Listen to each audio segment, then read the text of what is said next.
This question, in my opinion, is not too bad for a JMO final question if you are confident with your arrangements. Like there are harder questions in previous years. Of course, if you're not confident with your arrangements, then it's going to be potentially tough because there's a couple of banana skins along the way. So I'm going to build up to use. I'm going to like introduce some of the ideas of arrangements. You don't want to write out every single one. You just want to find a way of systematically sort of finding them. And I'm going to look at two simpler examples to begin with to build us up to it. And but in these two examples, we are still going to do the same rules. So I've got, in this case, three circles, and I'm only allowed to use three colors. Okay, that's going to be a feature throughout. So the way I can start this to say, hey, I'm gonna start here, and actually I can choose maybe red, blue, or green. And I've got three options. So there's three ways I could color that first one. And then if I then go here and I'm going around, then okay, if I pick blue here, like let's just put a little blue that B there to start with, then I can't pick B here. So actually there's only two options here. So maybe I make it red. And what we actually do is multiply these two together. It's essentially the product rule of counting. There's three options here, and then there's two options. There's going to be six overall, because I could have blue red, or blue green, or red blue, or red green, or green red green blue. I think those are the ones. It's the same idea as when you're sort of just having rearranging three things. There's three ways for the first, two ways for the second, one for the last one. You get 3 factorial, in fact. Same idea, but there's a few other things to think about in this case. But the very last one, as we go around, now there's only one option. I can only pick green. So actually, it'd be 3 times 2 times 1, which is 6.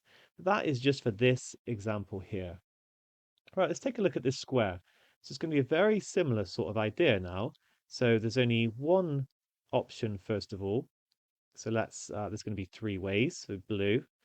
Um, but we have to be a bit more careful now because and I want to explain why. Let's say I put red here and then green here. This would have to be blue. But if I went with blue and red, then actually this could be green or yellow. So actually, it what my second pick will affect my third pick essentially, or like my picks will affect one another. And something similar is going to happen with our actual Olympiad problem. So I'm going to look at two cases actually, and I'm going to have case one. This is what I have to realize. Case one, um, I've got, let me call this like the dots and dots. Dots are the same.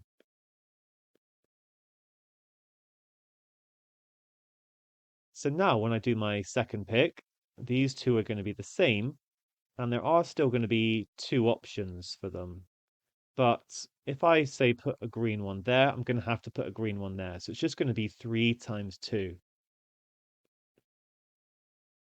And then because they're the same, I can then, when I get to here, make this one different. And it could be either blue or red. So I'm going to get another 2. So I've got 12 at the moment.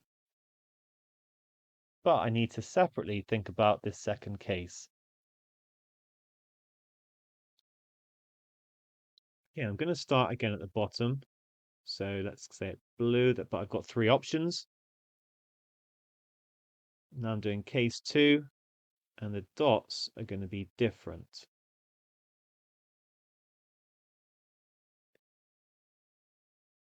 And these two cases together can like show all the options. Okay, they either have to be the same or different. I don't have a case 3. So let's say I now pick this one. So that's gonna maybe be red. So there are two options here. 2 times 3. Now that means that this one has to be green. So I don't get another one here either because it can't be red because I've said they're different, but I don't times by 2 or anything. It has to be green. And then over here, this one has to be blue, actually.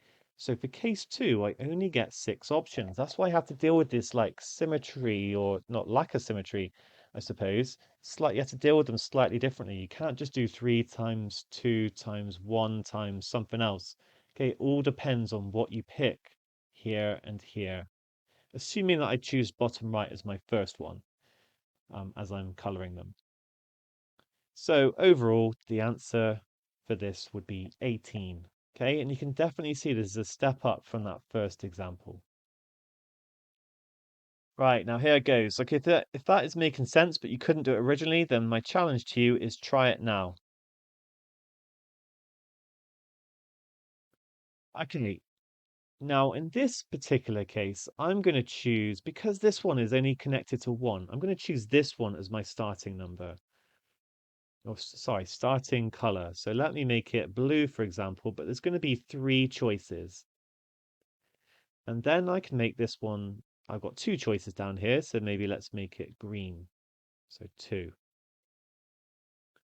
Okay. Now I can immediately see I've got a similar sort of setup going on. If these two are the same, it's going to have a similar sort of impact on these. Okay, so I'm going to actually go with 2 cases again. Case 1, dots, the same. But I can make them either, oh sorry, I didn't times by 2. I can make them either blue or red. It doesn't actually matter like what this one was. So let's say I make them red. There's going to be 2 options as I come around here. So 3 times 2 times 2.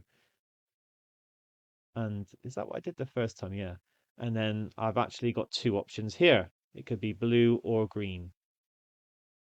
And if I'd made it blue instead, then it could be green or red.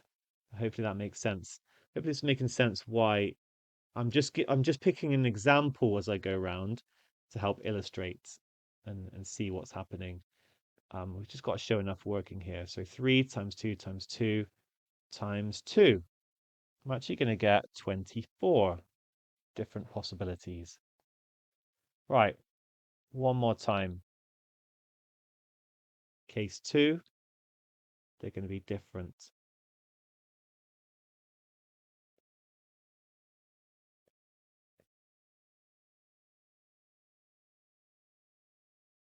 Okay, so now I've got my first one, 3. I'm going to put my second one in. It's going to be 2 options, so 3 times 2. And then I'm going to make these ones, it's going to be different. So it's either going to be red or blue. So I've got 2 options. And then this one would have to then be blue because they're different.